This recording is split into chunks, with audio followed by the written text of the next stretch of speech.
An ASEAN delegation has met Myanmar Army Chief Min Aung Hlaing in Nay Pyi Taw to discuss pressing issues, including a return to participation in the regional bloc. This is the biggest mission to visit Myanmar since shuttle diplomacy conducted under former ASEAN chair Cambodia 2 years ago.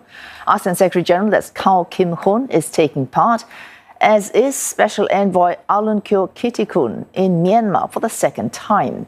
The bloc's humanitarian arm, represented by its chief Lee Yam Ming, also joining this delegation. Myanmar state media reporting discussions about aid distribution and the conditions Myanmar must meet before it can rejoin ASEAN meetings.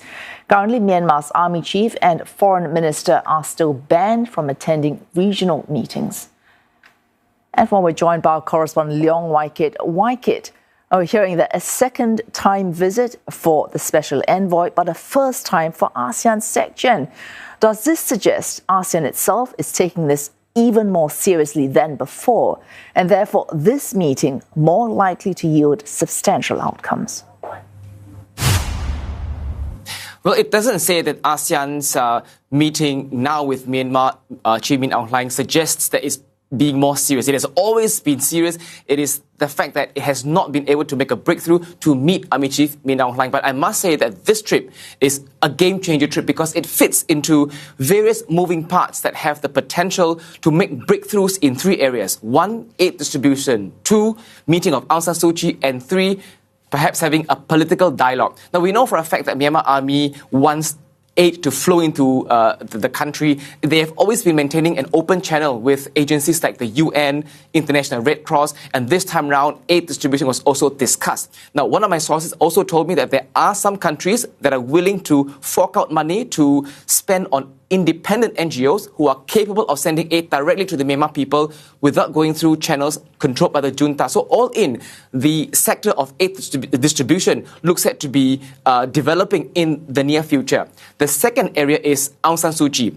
Now, remember, not too long ago, the former Prime Minister of Cambodia, Hun Sen, had met Min Aung Hlaing online, and then Hun Sen had asked Min Aung Hlaing for permission to meet Aung San Suu Kyi. Now, that request was denied. But right now in Myanmar, as you said earlier, is Dr. Kao Kim Hun, the ASEAN Secretary General.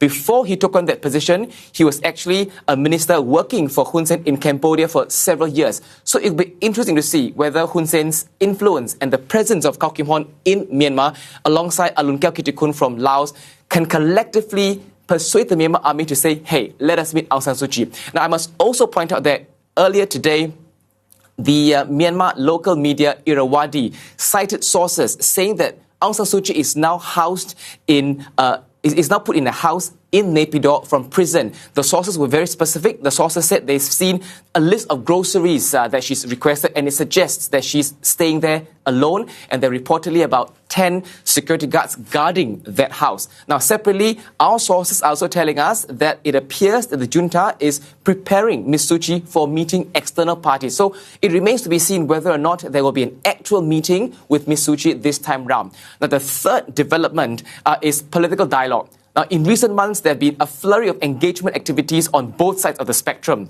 whether by design or by chance. The Myanmar army has been engaging with people, and so are the opposition National Unity Government. Most recently, they went to Japan. They met Japan officials, and not too long ago, former Thai Prime Minister Thaksin Shinawatra also met some of them.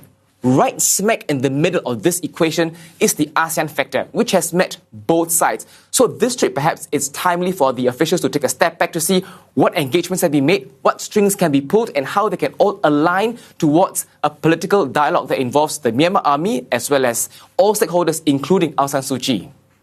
So, Wai Kit, if I can sum that up, so the moving parts, the 3 main things right now: aid distribution, meeting Aung San Suu Kyi, and the ruling military having a dialogue with the opposition.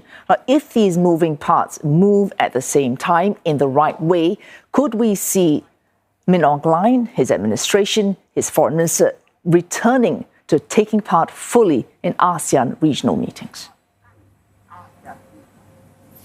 Based on what we know now, based on my observations now, the clear answer is no, because in the eyes of ASEAN, there's only one thing the Myanmar military needs to do, and that is to fulfill the 5-point consensus, and it has not been met. In fact, one of the first things is to end violence. In recent days, there have been reports of massacres of villagers being killed by airstrikes or being shot in the head. There are some 30 villages recently that have been shot by Myanmar soldiers in a monastery. So as long as the Myanmar army does not heed the 5-point consensus, they will not get back to the negotiating table. That has not changed. What has changed is the circumstances. The Myanmar army right now is at its perhaps most vulnerable. On the battlefield, they've been losing soldiers, they've been losing territories.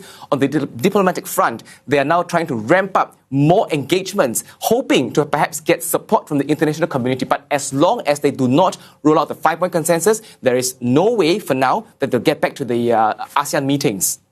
Our thanks to Leong Wai Kit speaking to us about this latest push by ASEAN to resolve years of post-coup crisis in Myanmar.